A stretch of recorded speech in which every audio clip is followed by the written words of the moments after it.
जब एक हिंदू मक्का में गया नाम बदलकर, तो देखिए क्या हुआ उसके साथ। इस्लाम धर्म को मानने वाले मुस्लिम लोगों के लिए मक्का मदीना सबसे पवित्र स्थान में से एक है, लेकिन मक्का मदीना में हिंदुओं को जाने की इजाजत क्यों नहीं है? क्या होगा अगर कोई हिंदू मक्का मदीना में चला जाए? ऐसा भी कहा जाता है कि इस पवित्र जगह पर हिंदुओं के देवता भगवान शंकर को कैद करके रखा गया है। क्या सच में यहाँ महादेव को कैद करके रखा गया है? और अगर ऐसा नहीं है तो यहाँ पर मुसलमानों की भीड़ देखने को क्यों मिलती है? और क्या होगा अगर कोई हिंदू यहाँ पर जाने की कोशिश करे? ये सब कुछ जानेंगे आज की इस वीडियो में। आपने भी कभी न कभी ये बात जरूर सुनी होगी कि जिसका काबा पर मुसलमान लोग पत्थर बरसाते हैं, वहाँ पर शिवलिंग मौजूद है। जिस जगह पर शैतान बोलकर पत्थर बरसाए जाते हैं, वो जगह कोई और नहीं बल्कि भगवान शिव का शिवलिंग ही है, जिसे मुस्लिम लोगों ने कैद करके रखा है। इस्लाम धर्म के लोगों ने कई सालों से शिवलिंग को कैद कर रखा है और उन्हें लगता है कि कोई भी हिंदू वहाँ आकर अगर इस पर पानी डालेगा तो वो आजाद हो जाएंगे, और वो लोग ऐसा नहीं चाहते, इसलिए उन्होंने हिंदुओं का वहाँ जाना वर्जित कर रखा है। लेकिन इस बात में कितनी सच्चाई है, इसका पता आज हम लगाने की कोशिश करेंगे। जिस जगह की हम बात कर रहे हैं वो मक्का मदीना सऊदी अरब में मौजूद है। सऊदी अरब पूरी तरह से एक इस्लामिक देश है। सऊदी अरब में पेट्रोलियम बहुत ज्यादा मात्रा में पाया जाता है, इसलिए सऊदी अरेबिया को दुनिया के विकसित देशों की लाइन में रखा जाता है। सऊदी अरब की राजधानी रियाद है, वहाँ की करेंसी रियाल है। यहाँ पर दो शहर मौजूद हैं, मक्का और मदीना, जो कि यहाँ की राजधानी से भी ज्यादा प्रसिद्ध हैं। ये दोनों ही शहर सिर्फ सऊदी अरेबिया में रहने वाले मुस्लिम लोगों के लिए ही नहीं बल्कि पूरी दुनिया में रहने वाले मुस्लिम लोगों के लिए बहुत महत्वपूर्ण शहर हैं, क्योंकि यहाँ पर उनकी सबसे पवित्र जगह मौजूद है जिसे वो जन्नत की तरह मानते हैं। मक्का और मदीना के दर्शन करने के लिए लाखों की संख्या में हर साल यहाँ पर मुस्लिम लोग आते हैं। जिस तरह हिंदू धर्म में मान्यता है कि मरने से पहले तीर्थ स्थानों के दर्शन जरूर करने चाहिए, उससे हमें मोक्ष की प्राप्ति मिलती है, उसी तरह से इस्लाम धर्म में भी यही माना जाता है कि मरने से पहले एक बार मक्का और मदीना के दर्शन जरूर करने चाहिए, क्योंकि उससे हमें जन्नत की प्राप्ति होती है। ऐसा भी माना जाता है कि मक्का और मदीना के दर्शन करने के बाद लोगों के सारे पाप और दुख दर्द मिट जाते हैं और इंसान खुदा के नेक बंदों में शामिल हो जाता है। यही वजह है कि हर मुसलमान का सपना होता है कि वो जिंदगी में कुछ करे या ना करे, लेकिन मरने से पहले एक बार मक्का और मदीना के दर्शन जरूर करे। ये जगह मुस्लिम लोगों के लिए कितनी खास है, इसका अंदाजा इस बात से लगाया जा सकता है कि पूरी दुनिया के मुसलमान कहीं भी बैठकर नमाज क्यों ना पढ़े, हमेशा काबा की तरफ मुंह करके ही पढ़ते हैं। जैसे कि अगर भारत में रहने वाले मुस्लिमों की बात की जाए तो वो लोग पश्चिम में मुंह करके नमाज पढ़ते हैं, क्योंकि हमारे देश की तरफ से देखा जाए तो काबा पश्चिम की तरफ मौजूद है। इसी के साथ ये भी माना जाता है कि पश्चिम की तरफ मुंह करके झूठ बोलना भी पाप होता है, क्योंकि वहाँ पर पवित्र स्थान काबा मौजूद है। जब भी मुस्लिम लोग हज की यात्रा करके आते हैं तो काबा के चारों तरफ चक्कर लगाते हैं, जिसे तवाह करना कहा जाता है, और इसे हज का सबसे महत्वपूर्ण हिस्सा भी माना जाता है। इसके साथ ही मदीना की जियारत करने भी जाते हैं। मदीना वो जगह है जहाँ पर मोहम्मद पैगंबर साहब की कब्र बनी हुई है। अब बात करते हैं आगे की तरफ फैली हुई इस खबर के बारे में कि काबा में शिवलिंग मौजूद है। अगर आप सोशल मीडिया का इस्तेमाल करते होंगे तो आपको भी ये पता होगा कि ये बात बहुत तेजी से फैल रही है, लेकिन हम आपको बता दें कि ये बात सरासर गलत है। काबा में कोई शिवलिंग मौजूद नहीं है, और अगर आप हिंदू धर्म से हैं और अपने धर्म की शक्तियों को पहचानते हैं तो आप अच्छे से जानते होंगे कि महादेव को कैद करके रखना किसी के भी बस की बात नहीं है, जिसमें हम तुच्छ मनुष्य तो बिल्कुल भी नहीं आते। कहते हैं कि जब शिव भगवान की तीसरी आंख खुलती है तो दुनिया में प्रलय आ जाता है। ऐसे में कैसे मान सकते हैं कि कोई महादेव को कैद करके रख सकता है? वैसे सिर्फ हिंदू धर्म की बात ही हम नहीं कर रहे हैं, आप चाहे किसी भी धर्म में आते हो, ईश्वर का घर एक पवित्र स्थान होता है, और एक ईश्वर के घर पर दूसरे ईश्वर को कैद करके रखना, ये बात सर के ऊपर से जाती है। इस बात पर कोई भी विश्वास नहीं करेगा कि ऐसा होता है। चाहे हिंदुओं के ईश्वर हो या मुस्लिमों के अल्लाह, कोई भी ईश्वरीय शक्ति इस बात की इजाजत नहीं देती कि दूसरे धर्म की या उनसे जुड़े भगवान की निंदा की जाए, फिर उन्हें कैद करके रखा जाए। हम चाहे किसी भी धर्म से क्यों ना आते हो, हमें हमेशा यही सिखाया जाता है कि सभी धर्मों के लोगों की और उनके रीति रिवाजों की इज्जत करनी चाहिए। फिर ऐसे में काबा में शिवलिंग का होना तो नामुमकिन सा है। बहुत से लोग ऐसे भी हैं जो इस बात को तो नहीं मानते कि मक्का मदीना में भगवान शिव को कैद करके रखा गया है, लेकिन उनका ये मानना जरूर है कि काबा में शिवलिंग मौजूद है। लेकिन हम इस बात की पुष्टि करते हैं कि वहाँ पर कोई शिवलिंग मौजूद नहीं है। असल में जब मुस्लिम लोग हज यात्रा पर जाते हैं तो वहाँ पर मौजूद शैतान को पत्थर मारना भी उनका एक रिवाज होता है, जो करने के बाद ही मन की हज यात्रा संपूर्ण मानी जाती है। शैतान को पत्थर मारने की इस प्रथा को ड्यूरेशन वैसे तो 3 दिन का होता है, लेकिन ईद उल अजहा के दिन से इस रस्म की शुरुआत की गई थी, इसलिए इसी दिन शैतान को पत्थर मारना ज्यादा शुभ माना जाता है। इसलिए लोग इसी दिन शैतान को पत्थर मारने की ज्यादा इच्छा रखते हैं। हज के लिए आए लोग तीसरे दिन यहाँ मौजूद 3 बड़े पिल्लरों को शैतान समझकर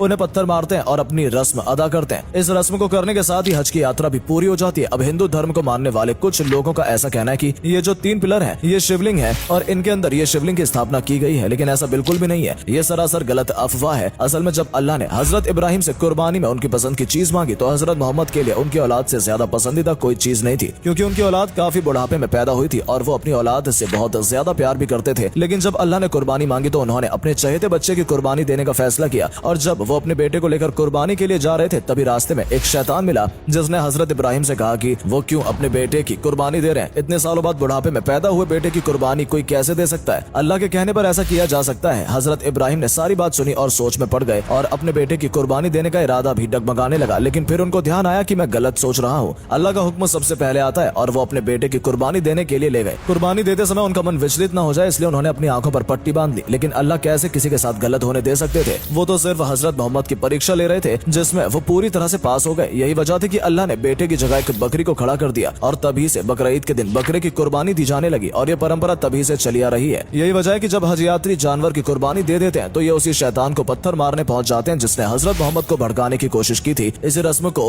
निभाते हुए खुदा से ये वादा भी करते हैं कि कोई भी शैतान उनके इरादों को डगमगा नहीं पाएगा, चाहे वो शैतान बाहरी दुनिया से हो या फिर उनके मन में हो। वो हमेशा सच्चे दिल से खुदा की इबादत करते रहेंगे। लेकिन अब सवाल ये आता है कि अगर वहाँ पर ऐसा कुछ भी नहीं है तो हिंदुओं को वहाँ पर क्यों नहीं जाने दिया जाता? तो सच्चाई यह है कि सिर्फ हिंदू धर्म की ही नहीं बल्कि किसी भी गैर मुस्लिम धर्म के व्यक्ति को काबा में प्रवेश दिया नहीं जाता है। अगर आप वहाँ जाना चाहते हैं तो आपको मुस्लिम होना अनिवार्य है, क्योंकि ऐसा कहा जाता है कि जो मुसलमान नहीं है वो सच्चे दिल से अल्लाह पर विश्वास नहीं करता होगा और जिसका अल्लाह पर विश्वास है ही नहीं उसे हज करने या काबा में प्रवेश करने की इजाजत नहीं है। तो